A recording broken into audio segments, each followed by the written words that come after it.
देवानां च ऋषीणां च गुरु कांचन समनिभं बुद्धिभूतम त्रिलोकेशम तम नमामि बृहस्पतिम।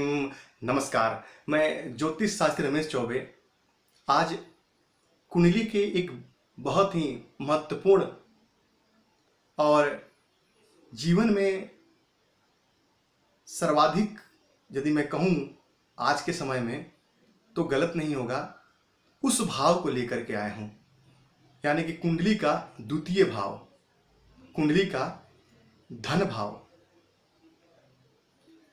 देखिए, आज का जो समय है उसमें जो धनवान है वही बलवान है। धन सब कुछ तो नहीं, लेकिन फिर भी आज के समय में बहुत कुछ है।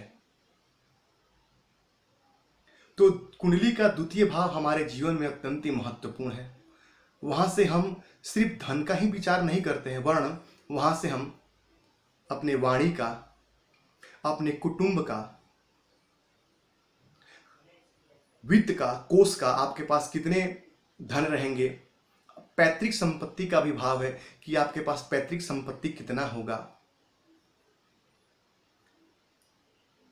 वहीं पुरुष के कुंडली में पुरुष का दाहिना आंख का विचार करते हैं और स्त्री की कुंडली में बाएं आंख का विचार करते हैं। वहीं कुंडली के द्वितीय भाव से हम प्रारंभिक शिक्षा का विचार भी करते हैं। वहीं कुंडली के द्वितीय भाव से हम स्वर का, गायन का, वाणी का विचार भी करते हैं। कुंडली के द्वितीय भाव से हम अपने जीवन में कितना धन संग्रह करेंगे उसका विचार करते हैं। कुंडली के द्वितीय भाव से हम अपने प्रारंभिक शिक्षा का विचार करते हैं कि हमारा प्रारंभिक शिक्षा कैसा होगा। अब धन भाव मुख्य रूप से नाम दिया गया है, लेकिन उससे हम कई चीजों का विचार करते हैं। अब यदि आपके कुंडली में आपका धन भाव मजबूत है तो निस्संदेह ही आप धनवान होंगे। अब आइए जानते हैं कि हम धन भाव हमारा अच्छा है ये हम कैसे जाने।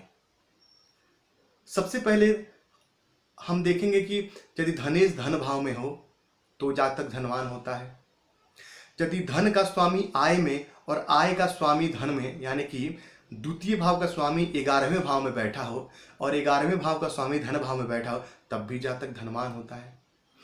यदि धनेश जाके द्वितीय भाव का स्वामी लग्न में बैठा हो तब भी जातक धनवान होता है। और यदि द्वितीय भाव का मालिक जाके लग्न में और लग्न का मालिक आके यदि धन में बैठे तो भी जातक धनवान होता है। वहीं यदि धन भाव का मालिक लग्न में, लग्न का मालिक जाकर के आय भाव में और आय भाव का स्वामी आके कुंडली के धन भाव में बैठे, तब भी जातक धनवान होता है। अब यदि धन भाव के दोनों तरफ शुभ ग्रह बैठे हों तो इसको शुभ कर्तरी दोष बोलते हैं, शुभ कर्तरी योग बोलते हैं, क्षमा कीजिए। तो शुभ कर्तरी योग यदि आपके धन भाव को लग जाए तब भी जातक धनवान होता है। धनेश पे यदि शुभ ग्रह की दृष्टि हो या धन भाव पे यदि देव गुरु बृहस्पति की दृष्टि हो खास तौर पे, तब भी जातक धनवान होता है। क्योंकि द्वितीय भाव के जो कारक ग्रह माने गए हैं वो देव गुरु बृहस्पति ही होते हैं। देव गुरु बृहस्पति की स्थिति बताएगी कि आपके कुंडली में आपके पास कितना धन रहेगा। यदि देव गुरु बृहस्पति बलवान हैं तो निस्संदेह ही आप धनवान होंगे। यदि धन भाव और धनेश पे शुभ ग्रह की दृष्टि हो तो जातक धनवान होता है। लेकिन यदि देव गुरु बृहस्पति धन भाव में अकेले यदि बैठ जाएं तो भाव का नाश कर देते हैं। द्वितीय भाव में बृहस्पति यदि अकेले बैठे तो बृहस्पति गुरु हैं, संत हैं, संत को धन से कोई मतलब नहीं है। उसी प्रकार यदि बृहस्पति कुंडली के पंचम भाव, सप्तम और एकादश भाव में बैठ जाए तब भी उस भाव का नाश कर देते हैं। इस पे हम बाद में कभी मैं चर्चा करूंगा इस विषय पे। आज मैं आप सिर्फ धन के बारे में बता रहा हूं, तो धन के बारे में ही चर्चा करेंगे। तो बृहस्पति यदि अकेले धन भाव में बैठे हैं तो धन भाव का, उस भाव का नाश कर देते हैं। स्थान हानि करो तू जीव, बृहस्पति को जीव भी कहते हैं। वहीं यदि शनिदेव कुंडली के द्वितीय भाव में बैठ जाएं, मित्र राशि में बैठ जाएं, उच्च राशि में बैठ जाएं, तो शनिदेव जिस भाव में बैठते हैं उस भाव की वृद्धि कर देते हैं। तो उस भाव की वृद्धि कर देंगे और जातक को धनवान बनाएंगे। ऐसा भी मैंने कई कुंडलियों में ऐसा योग देखा हुआ है। तो धनेश की स्थिति बताएगी कि आपके जिंदगी में कितना धन आप अर्जित करेंगे, साथ में बृहस्पति की भी, क्योंकि भाव, भावेश और भाव का कारक तीनों को ही देखना है हमें। अब वहीं यदि आपके कुंडली में धनेश पीड़ित हैं, जाकर के राहु से, केतु से, शनि से पीड़ित हैं, धन भाव पे पापक ग्रह की दृष्टि है, कुंडली में छठे भाव के स्वामी जाके द्वितीय भाव में बैठ जाएं, कुंडली के अष्टम भाव के स्वामी आके द्वितीय भाव में बैठ जाएं, कुंडली के 12वें भाव के स्वामी आके द्वितीय भाव में बैठ जाएं, तो धन संग्रह करने में निस्संदेह असुविधाओं का सामना करना पड़ेगा आपको। धन धान्य में कहीं ना कहीं असुविधा आपको आएगी। वहीं यदि धन भाव को पाप करते दोष लग जाए तब भी धन संबंधी समस्या आती है जिंदगी में। जातक धन कमाता तो है लेकिन उसको संजो करके, उसको रोक करके रख नहीं पाता है। तो धनेश की स्थिति बहुत ही महत्वपूर्ण है कुंडली में। वहीं यदि आपके कुंडली में धनेश का शुभ ग्रहों से योग है तब भी ये बहुत अच्छा योग है तब भी आप धन अर्जित कर पाएंगे जीवन में। द्वितीय भाव से हम वाणी का भी विचार करते हैं। काल पुरुष के कुंडली में द्वितीय भाव के जो स्वामी बनते हैं वो शुक्र बनते हैं। अब शुक्र यदि द्वितीय भाव में आकर के मित्र राशि का बैठ जाते हैं तो जातक देखने में सुंदर होता है, जातक मृदुभाषी होता है, जातक की वाणी बहुत अच्छी होती है। कुछ शुभ ग्रह बैठे द्वितीय भाव में तो जातक बहुत मधुर बोलने वाला होता है और अपनी बातों से, अपने बातों के प्रभाव से सभा को मोहित करने वाला, सभा को मुग्ध करने वाला होता है और अपने वाणी से सारे काम बड़ी चतुराई से निकाल लेता है अपने। और वहीं यदि कुंडली में द्वितीय भाव में कोई पापक ग्रह बैठे, मंगल बैठे, सूर्य बैठे, राहु, केतु, शनि बैठे, तो जातक की जो वाणी थोड़ी तीक्ष्ण हो जाती है। जातक जो है वो कटु शब्द बोलता है। और आज की जो समस्या है और आजकल का जो समय है, यदि खराब को कोई खराब बोले तो ये तो बहुत ही विकट स्थिति है। यदि आप किसी खराब व्यक्ति को खराब बोल दें तो ये तो फिर झगड़ने वाली बात है। तो इसीलिए वहां पे पापक ग्रह का बैठना उतना शुभ नहीं माना गया है। शुभ ग्रह बैठे तो अत्यंत सुंदर, और खास तौर पे शुक्र देव यदि बैठे तो जातक देखने में सुंदर होता है। वहीं यदि बुध देव बैठे मित्र राशि में बैठे, जैसे कि सिंह लग्न कुंडली में जो बुध देव हैं वो द्वितीय और एकादश भाव के स्वामी बन जाते हैं, यानी आय और धन दोनों के स्वामी हैं। तो यहाँ यदि बुध की दशा चले तो निसंदेह आपको पन्ना रत्न पहनना चाहिए। धन धान्य और आय दोनों में वृद्धि होगी आपके। तो जातक की वाणी में निखार जाता है, जातक की वाणी जो है वो सुंदर हो जाती है और जातक अपने बातों से सभा को मोहित करता है। जातक का गाने में बड़ा इंटरेस्ट होता है, जातक गाना बहुत सुंदर गाता है, क्योंकि द्वितीय भाव से हम स्वर का भी विचार करते हैं। वहीं यदि सूर्य और चंद्रमा वहां बैठ जाए आकर के, तो चंद्रमा जो है चमक और सूर्य भी चमक, तो चक्षु रोग होने की समस्या होती है, यानी व्यक्ति के आंखों में समस्या आ जाती है।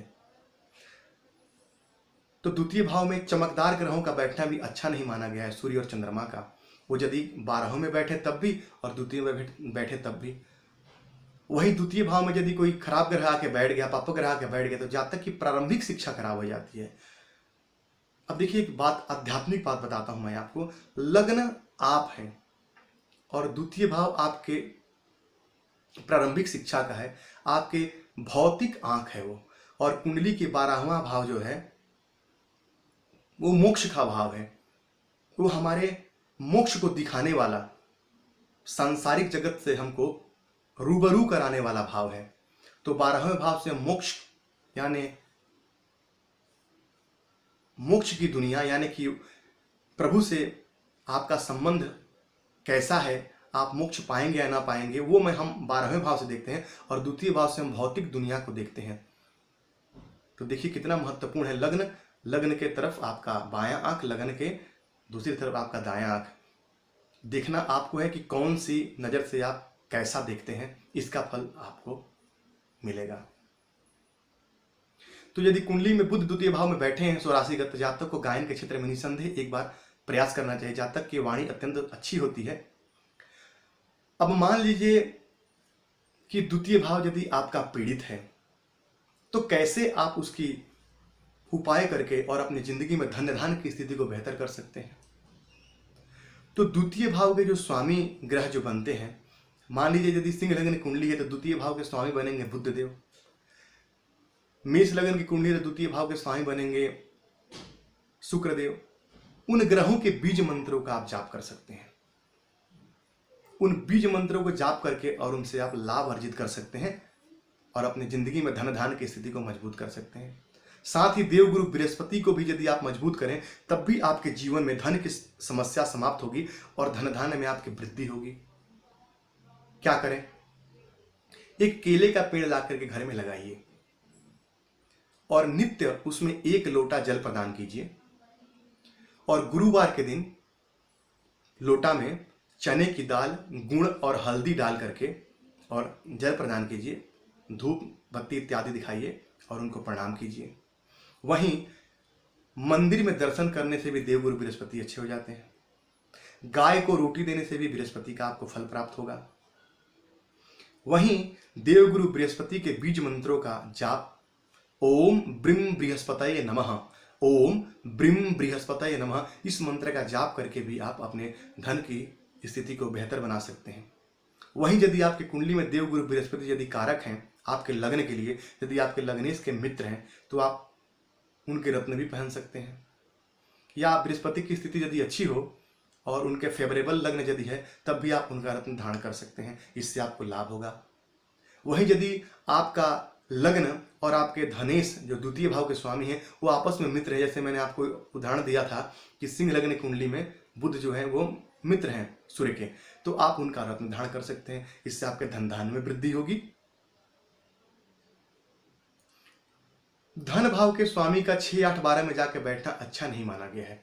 यदि वो आपके कुंडली के 6ठे, 8वें, 12वें भाव में जाके बैठे हैं तो निसंदेह आपको उनका बीज मंत्रों का जाप करके और उनका श्रेष्ठ लाभ अर्जित करना चाहिए, जिससे आपकी जिंदगी में धन धान की स्थिति बेहतर हो। क्योंकि आज के समय में धन बहुत कुछ तो नहीं है, सब कुछ तो नहीं है, लेकिन बहुत कुछ है। धन के बिना बहुत सारे कार्य संभव नहीं है। तो आप अपनी कुंडली में धनेश की स्थिति को देखें और साथ ही साथ आप चाहें तो श्री सूक्त का पाठ कर सकते हैं, कनक धारा स्तोत्रम का पाठ कर सकते हैं। वहीं आप धन प्राप्ति के लिए सोमवार के सोमवार भोलेनाथ पे गन्ने के रस से उनका अभिषेक कर सकते हैं। यदि आपको श्री सूक्त आता है तो उन मंत्रों से कीजिए, और नहीं आता है तो ओम महालक्ष्मी कह के ओम महालक्ष्मी नमः इस मंत्र से शिव जी पे आप अभिषेक कर सकते हैं गन्ने के रस से। गन्ने का रस न मिले तो गुड़ को घोल दीजिए पानी में और छान लीजिए, उससे कीजिए। वो भी न मिले तो अनार के रस से कीजिए।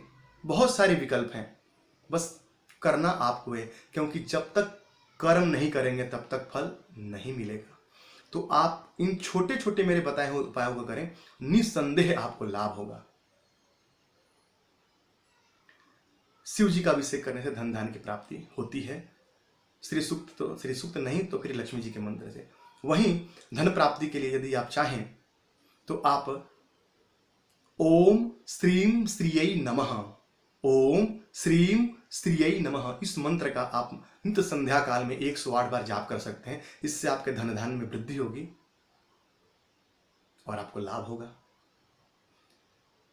तो कुंडली का द्वितीय भाव बहुत महत्वपूर्ण है। आप देखें कि द्वितीय भाव पे कैसा है, कैसे भाव में बैठा है, 6, 8, 12 भाव में बैठा है, अच्छे भाव में बैठा है, जैसे बैठा है मैंने आपको बताया उसके स्वामी ग्रह का आप मंत्रों का जाप कीजिए, या तो उनके संबंधित इष्ट देवता की, उनसे संबंधित देवता की आप आराधना करके, जैसे कि बुद्ध के देवता गणेश भगवान, मंगल के देवता हनुमान जी महाराज, बृहस्पति के देवता विष्णु भगवान, तो ऐसे करके आप उन ग्रहों का श्रेष्ठ लाभ अर्जित करके और धन धान की स्थिति को अपने जीवन में बेहतर कर सकते हैं। तो मुझे यकीन है कि आज का मेरा ये छोटा सा एक जानकारी आपको पसंद आया होगा। यदि आपको पसंद आया है तो मेरे चैनल को लाइक कीजिए, सब्सक्राइब कीजिए और मुझसे कुछ जानना चाहते हैं तो कमेंट बॉक्स में लिखिए। मैं निस्संदेह आपके सवालों का जवाब दूंगा। तो आज के लिए इतना ही। नमस्कार।